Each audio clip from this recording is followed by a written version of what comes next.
Hello everyone, this video marks the start of a new series in which I cover all the Chinese dynasties in 5 minutes or less, and in this video I will be covering the Xia Dynasty. According to the Xia Shangzhou chronology project, the Shan Dynasty lasted from 2070 BC to about 1600 BC, although there's some debate about that, we'll talk about it in a minute, but in order to understand the Xia Dynasty we have to go back even further into history. And because we're going so far back into history, a lot of what we know is based on legends and folk tales and oral traditions, which can of course be greatly exaggerated over time. So, you know, that's kind of a pity, but I want to do the best I can. If you want to go back to the beginning, there was this guy named Pangu, and he separated the earth and the sky, the yin and the yang, from each other and kept them separate.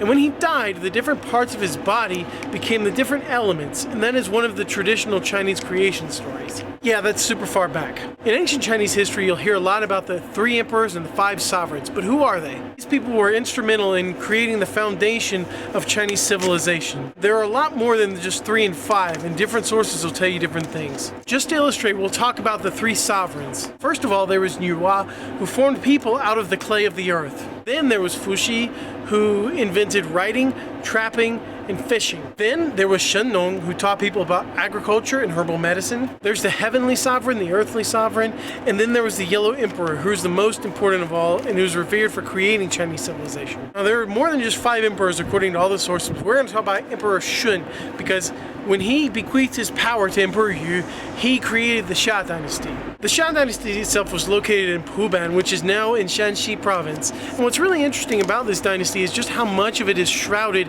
in mystery and how much debate there is about it. The dates that I gave you before, according to the Xia Shangzhou chronology project, are actually quite a bit up for debate and discussion, depending on who you ask. And there are actually a lot of people who argue that the dynasty itself was not even real. It was invented by the Shan Dynasty in order to validate their version of the mandate of heaven, which is something we're going to talk about later. A problem with studying the Xia Dynasty is that we don't have any written records. All that we have is oral tradition. Now, the earliest records are the Jiagu one, the oracle bones, and those date to like 200 or 300 or 400 years after the Xia Dynasty fell. Oral history and written history both have pros and cons, but today we prefer written history, but the stuff that we have is based on oral tradition. There are many different historical figures to look at in this part of history, but the most important one is the founder of this particular dynasty, and that is Emperor Yu.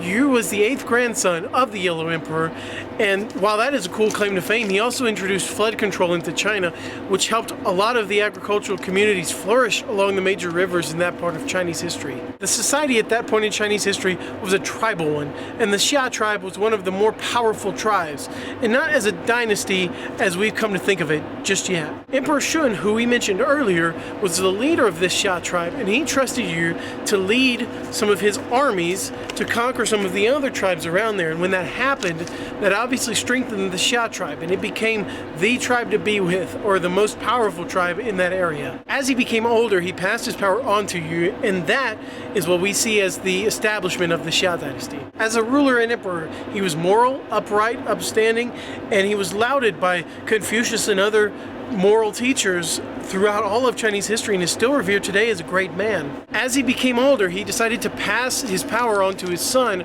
rather than a trusted advisor or something, and that set the precedence for hereditary dynastic rule, and that is why that is China's first dynasty. There were many different rulers of the Xia Dynasty, but let's just talk about the last one, whose name is Xia.